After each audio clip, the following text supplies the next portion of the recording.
Hai, selamat datang kembali di channel Brani Bincang Asuransi bersama saya, Yani.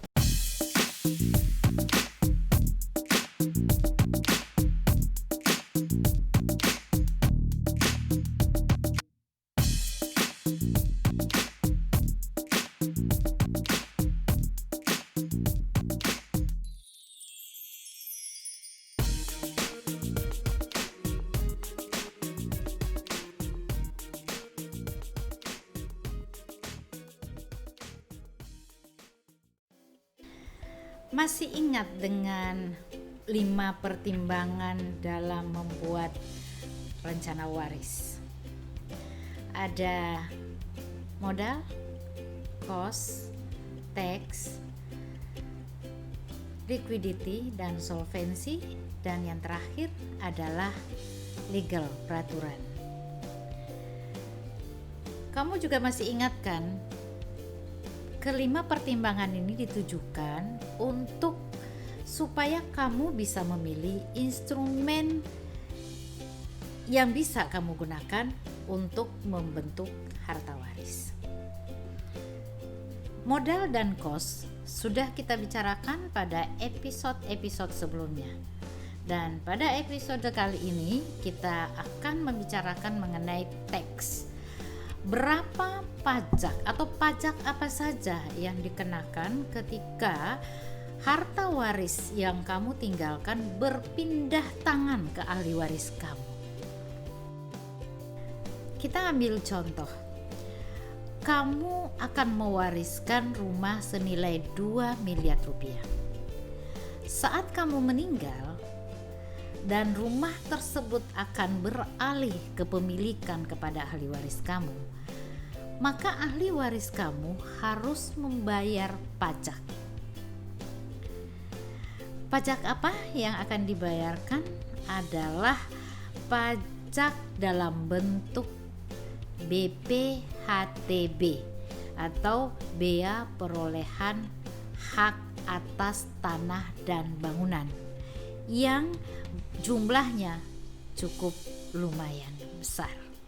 Sebagai gambaran, untuk rumah dengan NJOP sebesar 2 miliar, maka bea perolehan hak atas tanah dan bangunan bisa kita hitung dengan mengurangkan dulu nilai perolehan objek pajak tidak kena pajak.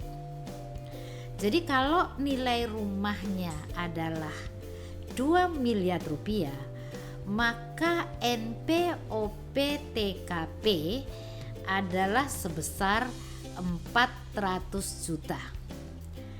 Maka perhitungan BPHTB-nya itu berasal dari 2,5% dikali dengan harga rumah 2 miliar tadi dikurangi dengan nilai perolehan objek pajak tidak kena pajak sebesar 400 juta. Sehingga BPHTB-nya menjadi kurang lebih 40 juta rupiah. Sebagai catatan, nilai perolehan objek pajak tidak kena pajak untuk masing-masing wilayah itu berbeda nilainya atau berbeda jumlahnya. Perbedaan tersebut berdampak pada pengenaan BPHTB tadi. Pajak yang dibayar ahli waris kamu tadi baru dihitung ketika berpindah tangan kepada ahli waris kamu.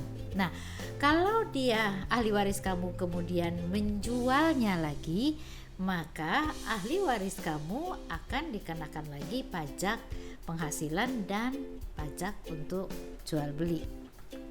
Nah, sekarang mari kita lihat berapa pajak yang akan dikenakan kepada ahli waris kamu ketika kamu menggunakan asuransi jiwa sebagai harta waris yang kamu berikan kepada ahli waris kamu. Menggunakan asuransi jiwa artinya kamu memberikan warisan dalam bentuk uang pertanggungan. Dan sampai saat ini uang pertanggungan belum dikenakan pajak. Itu artinya ahli waris kamu tidak perlu membayar pajak untuk mendapatkan harta dalam bentuk uang pertanggungan tadi. Nah, apa yang harus disiapkan oleh ahli waris kamu?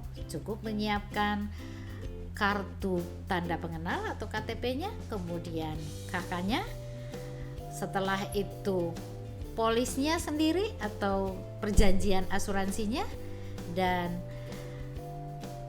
akte kematian atau surat penguburan. Setelah itu uang pertanggungan tadi akan otomatis berpindah tangan kepada ahli waris kamu atau akan ditransfer ke rekening ahli waris kamu oleh perusahaan asuransi. Kamu tidak perlu lagi mengurus surat keterangan waris seperti halnya ketika kamu mewariskan rumah atau deposito. Dan yang pasti sangat minim terjadi pertentangan atau persengketaan di antara ahli waris kamu. Kenapa?